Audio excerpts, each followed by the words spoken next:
What you do not want to do is hang on a maybe. It is emotionally taxing. It will suck your energy, and more often than not, it will lead to disappointment. You do not want to be Belinda, and you do not want to just be like waiting for one person to give you the yes. You got to be all in. Otherwise, it just doesn't work. But also somehow maintaining some aspect of your personal identity that's separate from your company.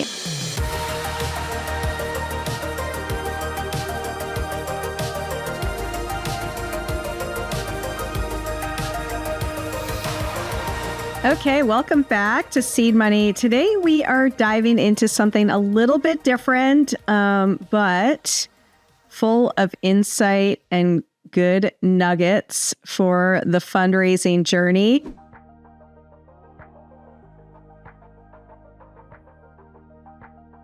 We are going to dive into entrepreneurship and fundraising lessons from White Lotus. If you're not familiar with White Lotus, it is this like drama-filled series on, I think it's HBO or Max or whatever. And they take place in these like luxury resorts, which is half the fun of watching it. And it really stereotypes a lot of just kind of wealthy, emotionally unstable people, which is hilarious. But a lot of it is kind of like business, you know, there's a lot of entrepreneurship nuggets in there. And if we go back to the past month, normally I actually don't watch that many series. Like if I'm going to sit down to watch something, I typically watch a movie. However, since January and with the political climate craziness, I have found myself just kind of needing to zone out a little bit more than usual on some good old series. And so we started watching the new season 3 of White Lotus, and I decided to go back and watch season 1, which was so good. And I think actually better than season 3, although I haven't watched the finale. It just came out a couple days ago. I'm waiting for James to get home. He's gone this week, and we're going to watch it. Dying to see it, so there's no spoiler alert. But there's so many funny things that happen. And so anyway, that's what we're going to touch on today. And so what I want to start out with is season 1. And you do not have to go back and watch this at all. But if you haven't seen it and you're looking for something good to watch, I highly recommend it. But in season 1, if you know the character Belinda, there's this spa manager. And she's talented and she kind of wants to have her own spa. And then there's this really, you know, wealthy woman, Tanya, who is kind of a total nut job, to be honest. But she basically offers Belinda the funding to start her own spa. And Belinda is like hanging on this potential opportunity. And she goes through and writes her little business plan and is all ready and gets her hopes way up.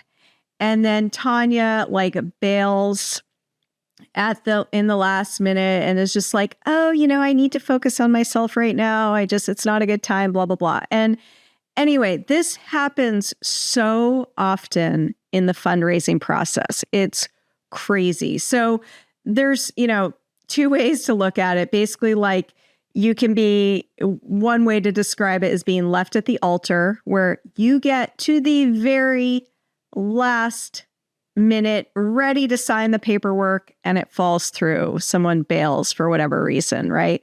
Or it can just be as simple as you have a great meeting and they're like so in and so interested, and then you're just kind of ghosted, right? It totally can take an emotional toll on you. And it happens all the time. And I think the first thing to say is that this is just normal. It's nothing wrong with you. It's a normal part of the process. So again, I've said this in past episodes, but when you're raising money, your company is everything to you right now. And most of the time, people you're pitching, they have their own companies or their own, you know, business, their own whatever going on. And investing in your company might just be this little side, you know, thing that they're thinking about doing. utilizing some liquid cash to put somewhere or give back in some way, but it's not their top priority, right? And these are all humans. So again, especially in this early stage, if you're pitching angel investors, this is more often than not the case. And I mean, things happen. Like all of a sudden somebody's getting divorced and they just are like, I don't have time for it. Or all of a sudden, I mean, literally, again, I think I've mentioned this in a past episode, but one of my investors, he was on his way to like get the check for the funding, and the investor got in a car accident and it just all fell through, right? So crazy stuff happens. So I think the lesson here, and I am currently working on something on the side, not ready to talk about it yet, but taking my own advice on this one. And, you basically just have to, what I suggest doing is, and what I do is you basically just kind of put it out there, acknowledge it's a potential opportunity, and then shift your focus and keep, opening doors. What you do not want to do is hang on a maybe. It is emotionally taxing.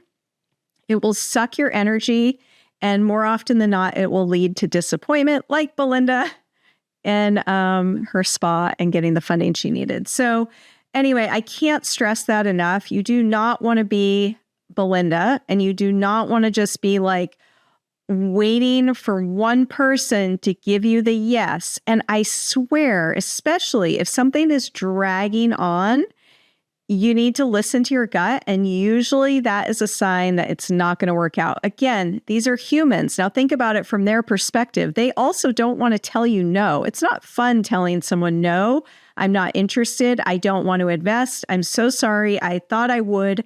I said I would, but now I don't want to. That's actually not the easiest path for a lot of people to take.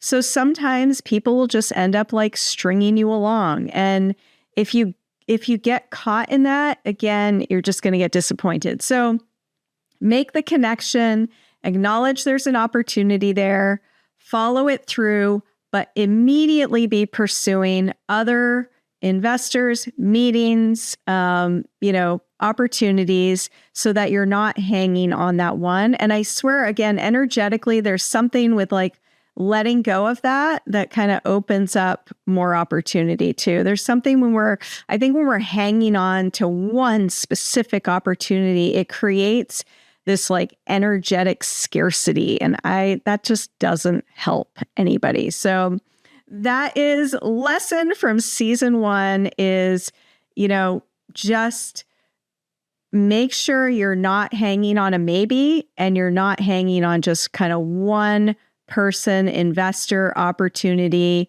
who gave you like a semi-green light, and then you're just kind of waiting and waiting and waiting. Do not fall into that trap. Okay, season 2 is great, but I'm going to skip ahead to season 3. Season 2, I would say the main thing there's one character, and he sold his company. He made a bunch of money, but he is like emotionally paralyzed and just kind of doesn't, really have any emotion or know who he is or what he's doing. And it taxes his relationships and all of that good stuff.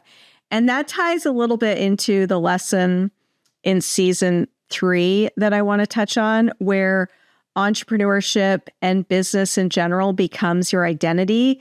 And I think this just happens so easily to us who are so excited about work and love what we do and are excited about our companies. And it's so easy for that to become our identity. And one of the characters in season 3, who's actually played by Patrick Schwarzenegger, which is amazing. He's like so cringy. He's good. But he has this line where he basically says, I am my work. Without my work, I am nothing. And it's like this really just raw, awful, like, oh man. And again, this happens especially in entrepreneurship. And it's so important to not have your entire identity tied up in your business, because I found out the hard way, when you do that and then things don't go the way you want them to, it is extremely, extremely painful. So I think it's a fine balance between, really being all in. You got to be all in. Otherwise, it just doesn't work. But also somehow maintaining some aspect of your personal identity that's separate from your company and your business. It's going to lead to a much more sustainable, long-term, company, business, and career. And it took me the long path to figure this out, and the hard way, and some hard lessons. But now I'm very, very careful to not let that happen. And I think that season 3, that moment when he says that is just so striking, because it's like, oh my God, that is just awful. So anyway, I think the big lesson there, again, do everything you can to kind of maintain some element of your identity that is outside of your company and outside of your business. So that's it for today. If you have not seen White Lotus, go out, watch it. It's about basically people who think they're in control when really they're not. They're caught in like this invisible power dynamic and crazy emotional traps. And there's just, a lot of that can happen in entrepreneurship. So don't do what Belinda did. Don't hang on someone's maybe. Create more opportunities. Keep looking forward. Don't hang on a good conversation that you think is going to go somewhere. Just don't do it. Keep moving. Keep pushing forward. Let go of the opportunity and focus on the next one. And then do whatever you can to not have your entire identity tied up in your company and your business. Have a hobby. I know it's so insanely hard when you're working around the clock and your whole life becomes your company. And to some degree, yes, that does have to happen for a certain period, but it's not sustainable to do that for the long term. So the more you can just figure out a way to kind of have your own identity separate from your company, I believe the more sustainable it will be long term. So that's it for today. We'll see you guys next time.